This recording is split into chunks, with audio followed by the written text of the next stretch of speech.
আমি 5 মিনিটে শেষ করবো আশা করছিলাম, একটু 12 মিনিটের মতো বক্তব্য দিলাম। তো জাহাঙ্গীর ভাই বললেন যে আপনি আধা ঘন্টা বক্তৃতা দেবেন, আমি বললাম যে আধা ঘন্টা তো না, আমি 5 মিনিটে শেষ করবো। তো 12 মিনিট বক্তৃতা দিলাম।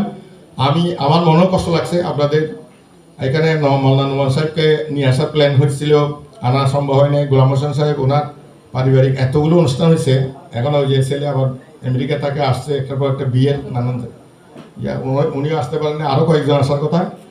এই জন্যে মানে যারা আয়োজক তারা একটু অসহায় ফিল করছেন। আমি এই অবস্থা দেখে আসলে একটু নিজের উপরে খুব মানে ঝুঁকি নিয়ে নিছি, অনেকটা ঢাকা যাব, আমার যেতেই হবে ঢাকা।